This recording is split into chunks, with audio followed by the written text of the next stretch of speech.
Assalamualaikum warahmatullahi wabarakatuh. Perkenalkan, saya Venta Yulianingsih, NIM 2119245, mahasiswi semester 5 dari Program Studi Pendidikan Agama Islam. Nah, pada kesempatan kali ini saya akan menjelaskan materi tentang semua bisa diselenggarakan dengan musyawarah.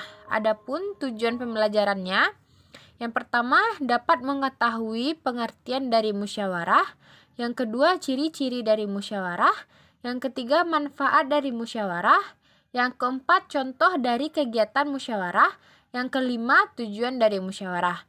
Nah, pada kesempatan ini kita akan membahas yang pertama, yaitu tentang pengertian dari musyawarah.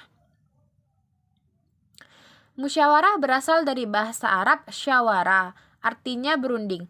Dalam KBBI, musyawarah merupakan pembahasan bersama dengan maksud mencapai keputusan atas penyelesaian masalah.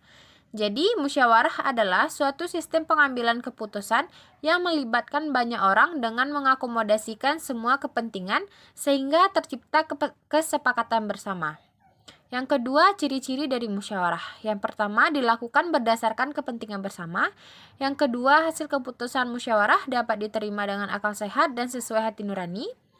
Yang ketiga, pendapat yang diusulkan dalam musyawarah mudah dipahami dan tidak memberatkan anggota musyawarah. Yang kelima, mengutamakan pertimbangan moral dan bersumber dari hati nurani yang luhur. Selanjutnya, manfaat dari musyawarah. Yang pertama, melatih untuk mengemukakan pendapat. Yang kedua, masalah dapat segera terpecahkan. Yang ketiga, keputusan yang dihasilkan mempunyai nilai keadilan. Yang keempat, hasil keputusan yang diambil menguntungkan semua pihak. Yang kelima, dapat menyatukan pendapat yang berbeda. Keenam, terciptanya stabilitas emosi. Yang ketujuh, adanya kebersamaan. 8, dapat mengambil keputusan yang benar. 9, mencari kebenaran dan menjaga diri dari kekeliruan. Dan yang terakhir, menghindari celaan. Nah, selanjutnya mari kita simak video berikut ini tentang kegiatan bermusyawarah.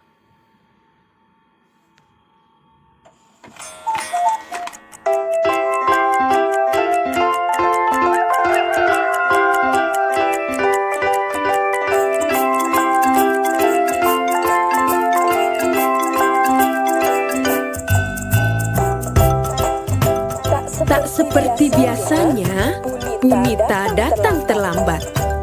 Nabila dan teman sekelasnya menunggu di kelas. Nabila asik mengobrol dengan Christina, Bagus asik membuat kapal-kapalan, sementara Andre asik memakan bakpao buatan ibunya. Dan teman-teman yang lainnya berlari-larian di kelas. 5 menit kemudian, Bunita datang. Semua murid langsung duduk di tempatnya masing-masing.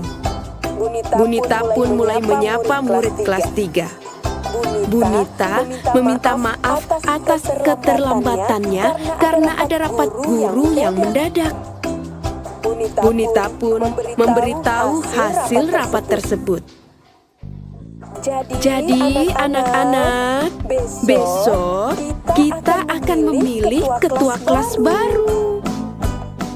Nabila dan teman-temannya saling menatap dan berbisik. Siapa nih ketua kelas baru kita ya? Coba, di antara kalian ada yang mau jadi ketua kelas? Ujar Bunita.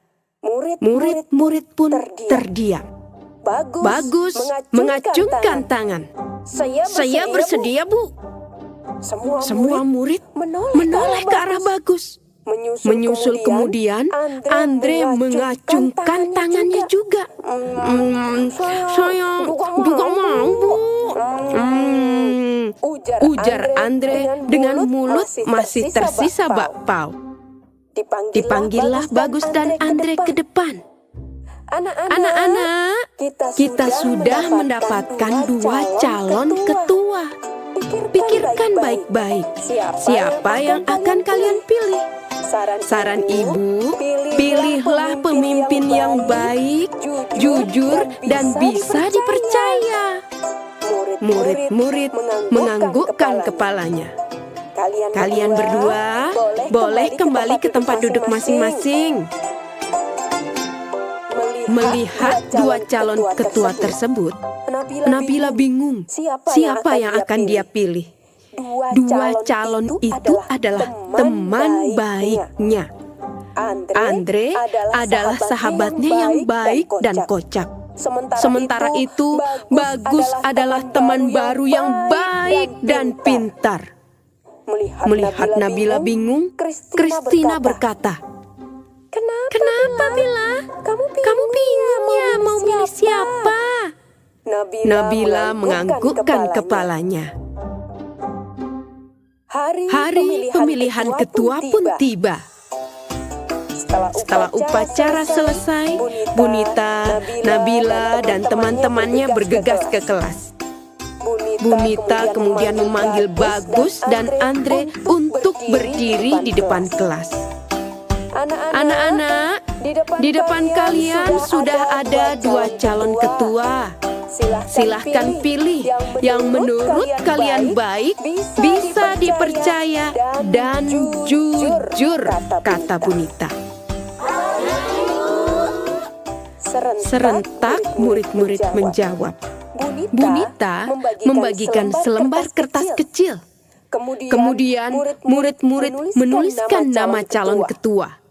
3 menit kemudian, kertas itu terkumpul di sebuah kotak. Penghitungan suara pun dilakukan. Nabila membantu Bunita membacakan nama yang tertera di kertas suara. Bunita menulis angka di papan tulis. Hingga akhirnya kertas terakhir tertulis nama Bagus. Bunita mulai menghitung perolehan suara. Bagus mendapatkan 20 suara. Sementara Andre 10 suara.